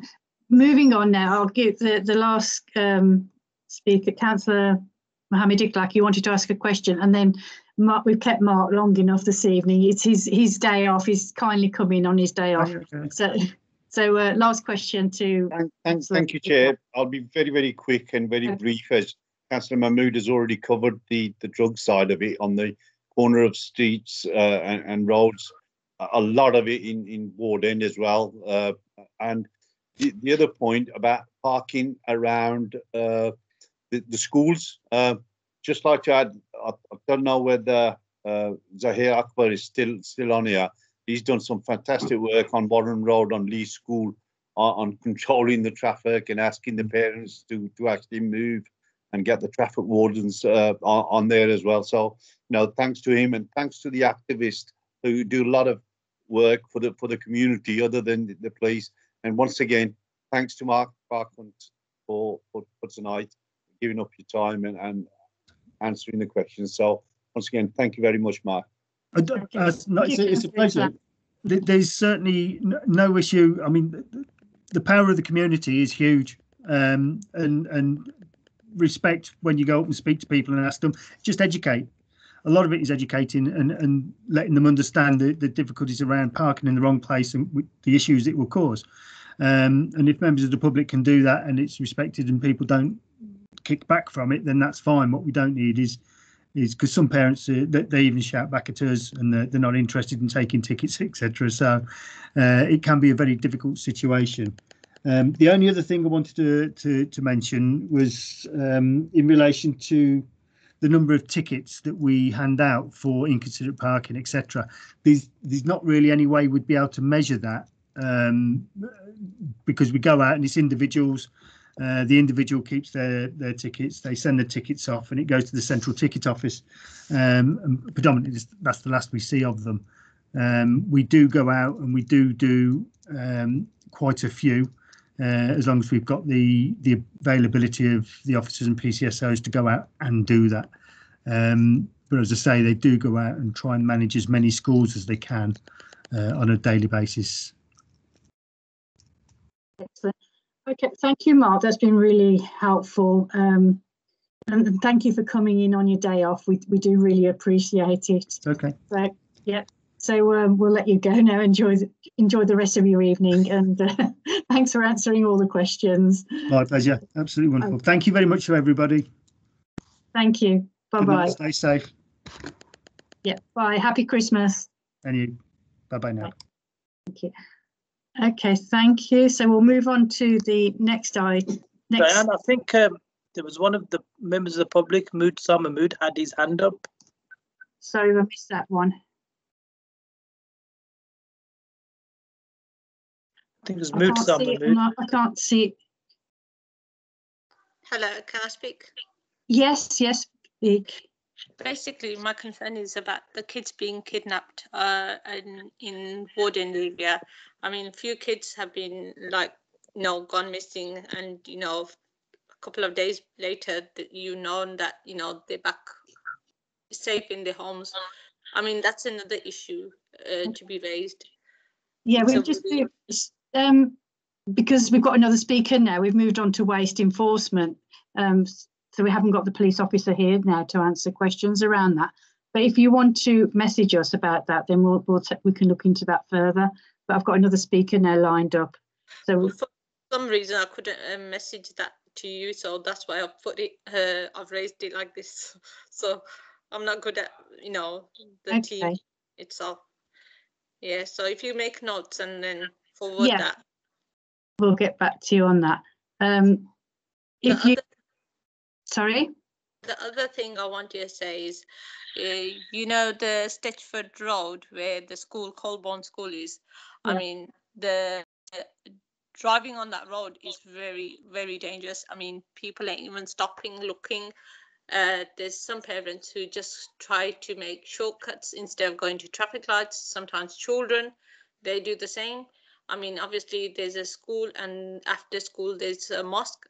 I know it's pandemic now, and at the moment nothing's opened for mosque, but they do mosque there as well. So kids are trying to walk and cross those roads, and it's very dangerous. They don't stop and they don't slow down. So is there anything can be done on that road? We'll take that. If you can send me an email, we'll take that up separately, because as I need to get the next speaker in now. We had Mark Hunter. Thank you for hearing me out. Thank you. Okay, and then we'll look into those issues further. Can I bring in Luke Seymour now from Birmingham City Council Waste Enforcement? Are you still with us, Luke? Yes. Hi there, Councillor Donaldson. Can you hear me? Okay. So we've got Luke here, who's, if you want to speak a bit about the waste enforcement, how City Council enforces, fly tipping, what work's being carried out currently. Have we had many prosecutions in the area? Yeah, absolutely. So, I mean, it's interesting, actually. Last week, we had a very positive result in court in relation to a case that was actually in Ward End, Bromford area. I don't know if anybody recalls, but last August, we had an unauthorised encampment on Wolseley Drive. That investigation came to a conclusion, and the defendant was in court last week. He's pled guilty, and he is due to be sentenced in January, and we're anticipating a good sentence there. 2 vehicles were involved, bringing back waste to the site, which we subsequently worked with the police to seize. And we also work with trading standards about offences that he may have committed with regards to how he promoted his company. So that's some good news to come out of our team in your area recently. I'd also like to follow up what we were talking about COVID earlier. And the waste enforcement team has actually seen a bit of a positive effect from the lockdown. It's interesting, over the lockdown period, obviously a lot more people have been working from home, and they may have been sat in their living rooms or sat in their bedrooms, and they may have been poking their heads out the window. And it's meant that we've had a lot more witnesses out in the community who've perhaps witnessed fly tipping occur, and we seem to find that we're getting a lot more evidentially better cases recently, because people have been witnessing vehicles pulling up outside their house and fly tipping waste. So those are 2 bits of positive news that I'd just like to start off with. If I just go into a bit of an overview of what the waste enforcement team is, just in case anybody isn't familiar with the work that we do. So we're an enforcement-focused team, but we do also incorporate a small team called the Waste Prevention Team, and one of their key roles within the council is support education on making sure that waste is properly disposed. So, for instance, that might be ensuring that people are recycling their waste in the correct manner or presenting it on the correct days, etc.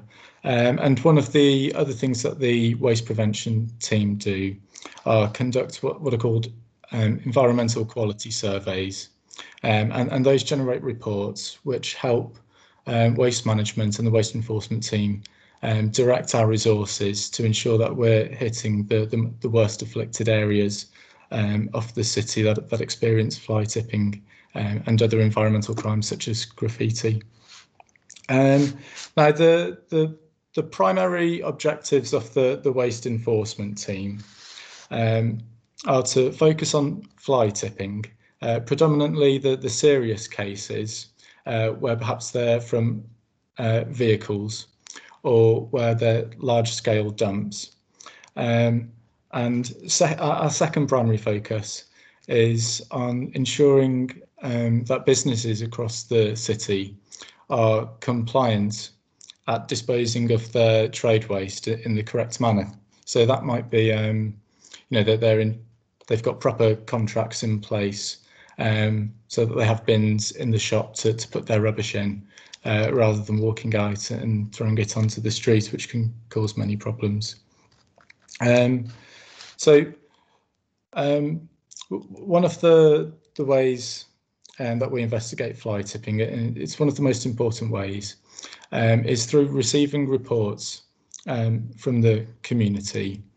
And fly tipping is a criminal offence, which means that it has a very high evidence test for us to be able to bring about enforcement action and successfully convict somebody when it reaches court. Now, to do that, we need eyewitnesses who've witnessed the fly tipping take place, who send reports in to us, who are willing to provide a statement to us and attend court. Now, it may seem scary to some people, and we find a lot of people have fears of reprisals that may occur if they, put their name out there and the offenders are aware of who they are and that they're making a complaint against them. But I'd just like to assure everybody that we've never experienced any threats or violent behaviour from offenders that's come back to the witnesses. So I would encourage you to send reports in to us, and if you feel confident enough to do so, then we would encourage you to be willing to attend court. Now,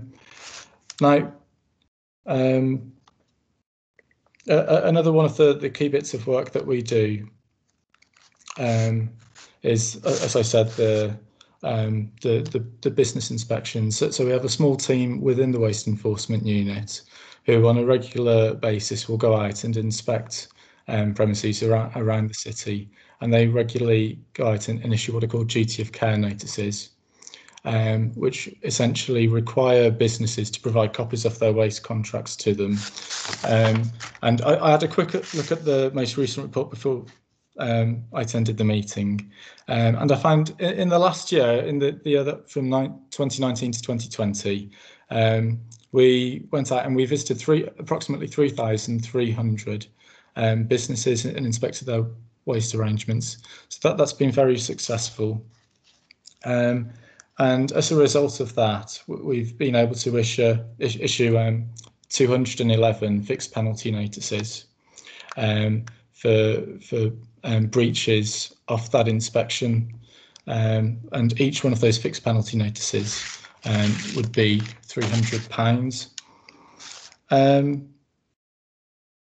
Another way that we investigate fly tipping, of course, is through a set of covert CCTV cameras, which we utilise around the city. No, we only have a limited number of cameras. We have about 12 cameras. And because of the limited number, we can only install them in the hottest of the hotspots. And we regularly shift them around to make sure that they're always getting a good number of hits.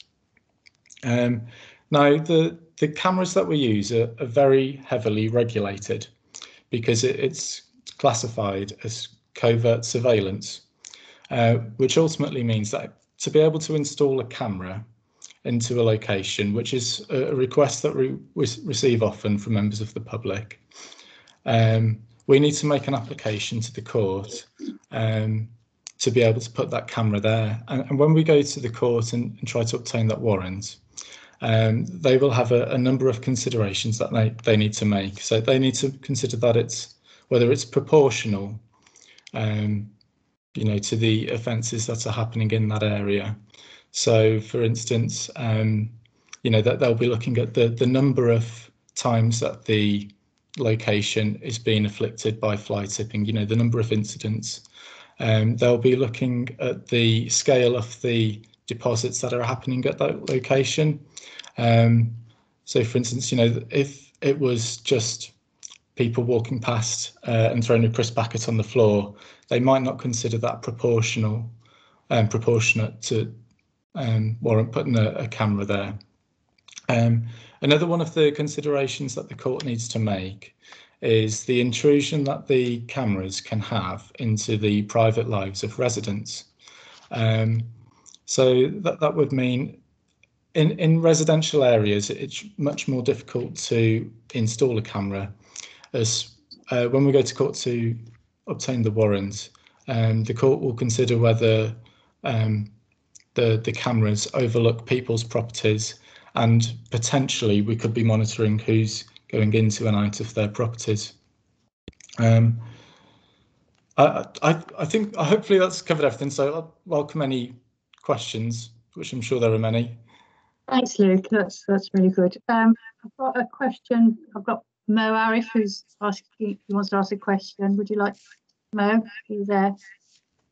Evening, everyone. Evening, Luke. Hi, Mo. Can you guys hear me? I've got a question for Luke. So you mentioned minute flight tipping, like you guys overlook stuff like crisp packets and just general, like perhaps fast food waste. It's not a high priority, but on the road that I live, there seems to be a problem because it's a fast moving road and a lot of cars, I can see that they're fly tipping through their car windows. Is there any measures put in place? I understand it is quite difficult to capture car registration plates, who's doing it. There's a lot involved. But are there any measures in place that where your department has put in place where you can sort of identify who's doing it? Because I'm finding now, since COVID-19, and this didn't actually happen before COVID-19, there's a lot more fast food waste being thrown out of car windows on my road. You got places like McDonald's, KFC, Pepe's, all the local businesses, and it is local people because it's local brands that I'm seeing. That's my first question. Second question is, I'm not sure how much involvement you have in the local recycling centres. Do you have any involvement? Sorry, Mo, that would be waste management. They have an operational overview of the disposal of waste across the city. Our team simply looks at the enforcement of people depositing rubbish. Was there a third question? We can take that after. We'll come back to that. Just take the questions around enforcement from Luke. Okay. Was there a third question coming, or do you just want me to answer the first? It was just the first two questions I had. That's it. Okay. Yeah. So the enforcement of littering, I don't want to say that we completely overlook it. Environmental health, littering would fall under environmental health remit, and they have a number of officers who regularly go out and patrol the streets, and you might see them from time to time in the city centre. So if you do have any queries about what we can do about littering from vehicles, I'd encourage you to contact Environmental Health. But I'd also like you to contact us about it as well. And if you do see it, do report it. If you do have records of the registration plates, because it might form a pattern, you know, of this kind of behaviour. You know, because it could be a crisp packet one day, but that could, you know, slowly build up to, you know, carrier bags and black bags coming out of the vehicle. And sorry, would it really? Sorry, for your team? There's a lot of people have dash cams now. Would evidence from dash cams be? Would that be allowed? Yeah, we can use the evidence from dash cam footage. That's fantastic if, you know, that's available. The problem that we have, you see, is when it's fly tipping, which is what we define as a carrier bag and more, we don't necessarily have to identify the person who dumps the rubbish. When it's fly tipping, we have this fallback, which is that we can pursue enforcement action against the keeper of the vehicle, regardless of, you know, who had the keys that day, or regardless of who was in the driver's seat. You know, that's written in law that we can go against, you know, the person in charge of the vehicle.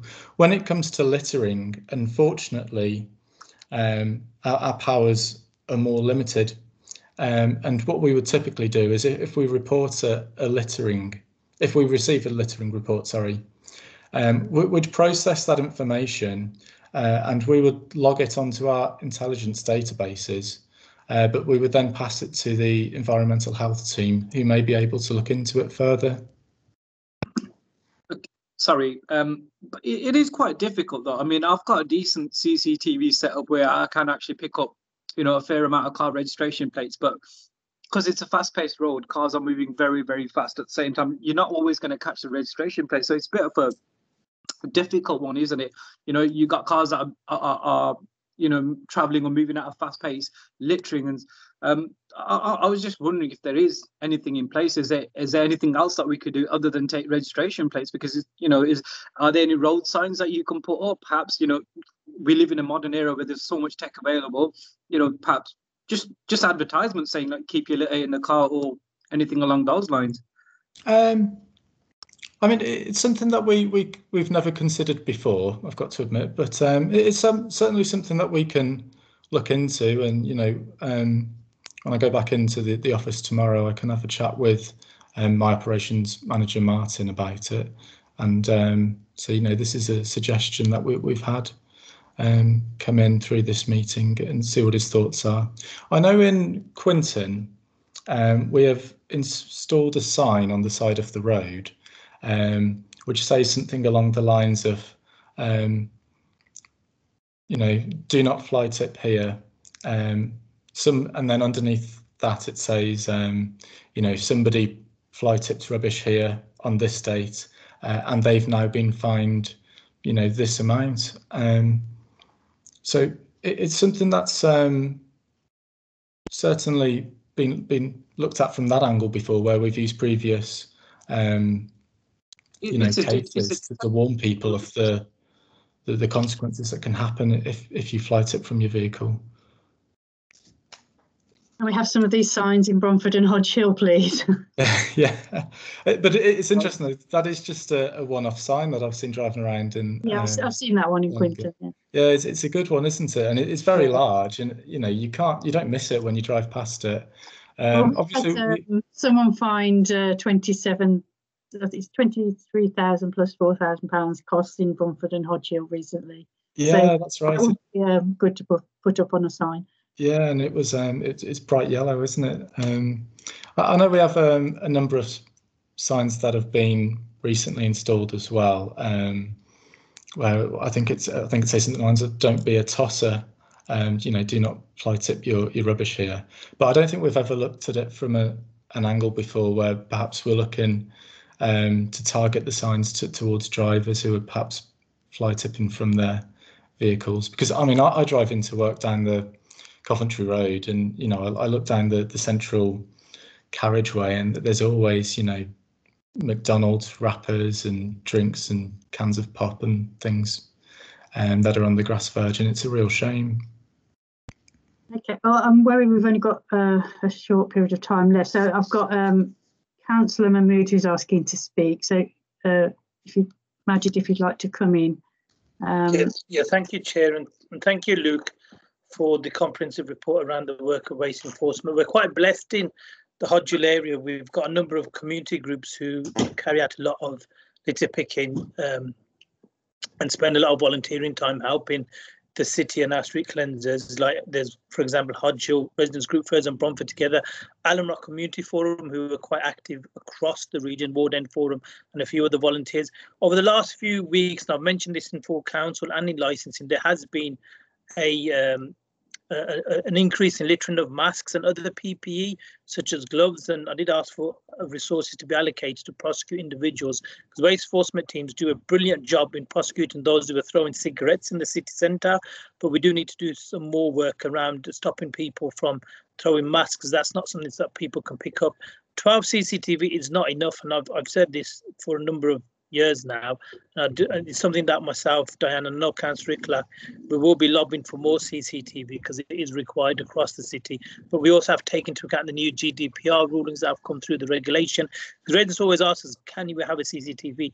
But as you know, it's very difficult now with the GDPR, and we have to show, I think we have to provide evidence that we're not being intrusive to residents, and we've tried every other avenue to try to stop the blatant fly tipping. We've got the problem across Bromford, Hodge Land Ward, where we've got the usual grot spots. I can mention them, St Margaret's Road outside the former Social Security office, the corner of St Margaret's Road, Washwood Heath Road, in Bromford around Papras Way, and the green space with the housing land. We have the usual problems, and it's not always easy to get residents to come out and speak. It sounds easy for councils and officers to say to residents, yeah, can you please come and give a statement? Remember, you're asking neighbour to speak on a neighbour. It's not easy. These are the same people that are closer to them than their own family is.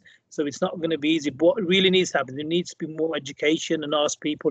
There needs to be more, as councils, we are trying to lobby to bring back free collection of items from properties that we used to cost us around 2 million. So I'm not sure if we've got the funding allocated for that, but that's something that we need to do. Hodge Common has always been a problem for us, and it's increasing. We did have a CCTV there, one of the 12. We were very lucky over a 6-month period. I think we managed to wing it for about 8 months, and that did work in the first instance once it was put up there. But then all that did happen is we prosecuted a lot of individuals, but then further down the fly tipping got worse further down where the camera was located. So these are considerations that officers and elected members have to do. But again, thank you to all the volunteering groups, and thank you to the officers who have been very good, especially over this COVID-19 period. Thank you. No worries. The cameras on Hodge Hill Common, you're right, they have been very successful. I've had a number of cases myself that have come from those cameras, and they've been very good cases. As for if the issue has moved down the road, then I would encourage residents to report that to us, because to get a camera installed, it needs to be evidence-led, and that the more reports that we receive from people saying vehicles are coming down this road and people are getting out and they're opening the boots and they're throwing rubbish out, the better for us. And if they can be as detailed as possible in those reports, so if they can give the times, the dates, photos of the rubbish, ideally, because then we can pass all this information onto the court, and we can then translate the issues that are happening in the community that the residents are experiencing, and be able to put those forward to the judge who ultimately makes the decision whether we get to put that camera there or not. Okay, thank you, Luke. I've just got a couple of comments. One is from Javid Iqbal. It's around, he says, fly tipping hotspots have always been a huge issue. Blighting communities, inner city wards was the best ever tackled whilst Majid Mahmood was cabinet member. His engagement, his approach was great, and it started to show a huge improvement. As we at AR's Allen Rock Community Forum run a campaign, engage, educate and empower. Thank you for that, Javid. that's I'd like to hear more about your campaign. That sounds really interesting. I've got Councillor Mohammed Iklak who'd like to speak, and then we'll be winding up. Also, yeah, just before you come in, Councillor, John McCausland has raised an issue around road sweeping on Ryman Road. John, if you want to email me, I'll take that up with you, but I don't think Luke will be able to answer that. No, probably in touch the wrong people. Just okay. On his remit. Okay. Yeah, because it's all turned into slush at the minute. So just I'll email just you. drop me an email and then we'll look into that. All right, Councillor Iklak, if you'd like to. Thank you, Chair, and thank you, Luke, for coming over tonight and presenting. First of all, I'd just like to thank Javid Zahir Akbar, who's very, very vigilant, and he's a delivery driver, and the amount of reports he puts in for fly tipping. Luke, I send in hundreds and hundreds of emails, like the other councillors, on fly tipping. I've identified in Ward End 15 hotspots where fly tipping happens every single week. Soon as it's picked up, it starts building up again. And I believe it's gone worse since the pandemic has started. I know what you said about the enforcement is better because there's more people reporting it. But a couple of issues. I know you've said about evidence gathering and people giving statements. Sometimes it's really, really difficult if you've actually got neighbours fly tipping. I sent in a couple of videos a couple of weeks ago of neighbours recording neighbours. The rubbish was there. And I think you've got to start looking at the evidence in the fly tipping itself. I mean, Councillor Mahmood just mentioned the St Margaret's, the old DHSS office. And that is so dangerous because you've got a Ward End school down there, and once they've done the fly tipping, the footway is non-existent. And I actually sent in, somebody was passing, they took the registration of the vehicle that was actually dumping it. It'd be nice to have some feedback, the councillors. I know, we might get people to the court, we might get them fined.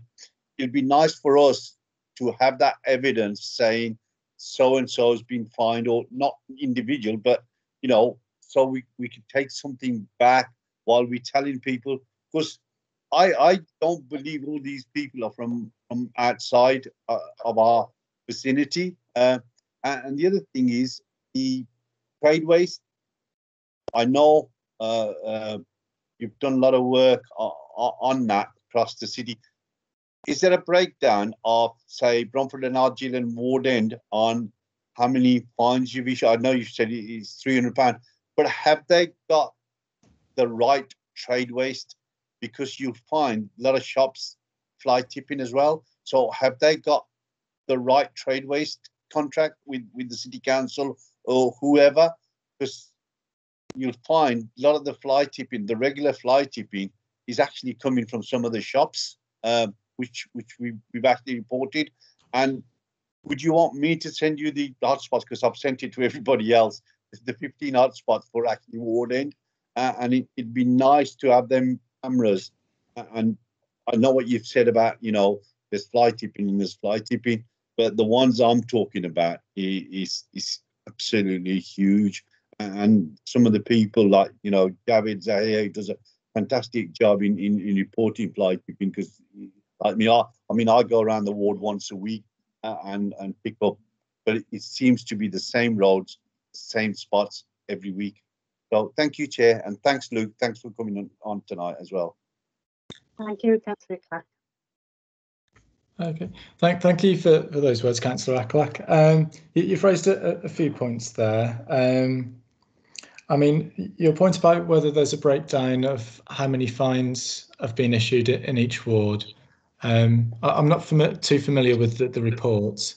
But I think I'll have to go back to Martin and talk to him about that and see if he has those figures available. And as for your points about looking into the rubbish, one of the key problems that we face when we search through bags is the evidence threshold for bringing about a successful conviction means that we have to identify the perpetrator who dumped the rubbish, rather than just perhaps like a name and an address that's been found in an envelope amongst the rubbish. And unfortunately, that's not sufficient evidence, to have an open and shut case. It's a starting point because we can contact that person and ask them how they think that the rubbish come about getting there. But the problem we would have then is if they deposited the rubbish, we would be relying on an admission of guilt from themselves, which in our experience doesn't happen very often. The other potential way that the rubbish could have got there, which in your case, if it's been dumped in huge quantities, could be that the person who owns that rubbish gave it to somebody, for a fee to take their rubbish away, and that's something that we can potentially pursue, because then we can try and identify, the person who's operating a business of collecting people's rubbish, and part of their business is fly tipping it illegally, and those are the sorts of people that we want to target in the Waste Enforcement Unit. On that point as well, I would just like to say to the residents that it's very important that when you do employ somebody to take rubbish away for you, you do need to be aware that it's a legal requirement for you to ensure that they're licensed to take that rubbish from you, which essentially means asking if they have a waste carrier's license, which are issued by the Environment Agency, and they might be able to flash their card to you, or they may give you a reference number, which you can type into the Environment Agency website and verify. And then after you've done that, make sure you get as much information as you can about the person who's taken that rubbish away. So, get their name, make sure you save their telephone number, and if possible, make a note of the registration plate of the vehicle that they arrive in to take their rubbish away. Because unfortunately, we've come across instances where we've found somebody's waste on the streets, and when we've gone back to that person, they haven't made those checks, which opens them up to a fixed penalty of £300 that can be issued to them. So it is very important that you do those checks. Thank you, Luke. Okay. So I think that, Majid, did you want to come in before we wrap up? No, Chair, I've said everything that I wanted to say. But thank you, Chair, for hosting this meeting and for the different presenters that you brought to this meeting. And thank you to the members of the public who've taken out their valuable time to come and speak to us. Yeah, thank you to everyone who's spoken and asked questions in the forum. Thanks, Luke. That's been really informative. And if you could look into those signs for our wards, we'd really appreciate it. Thank you to all the officers. I know we've gone over time, so you'll be keen to get off home. And thank you for everyone who participated. I think it's been a really good meeting this evening. And we wish you all a happy Christmas and stay safe. And we look forward to seeing you in January. Take care, everyone. Bye-bye. Andrew, thank you very much for sharing it. Thank you. You're welcome. Okay, bye.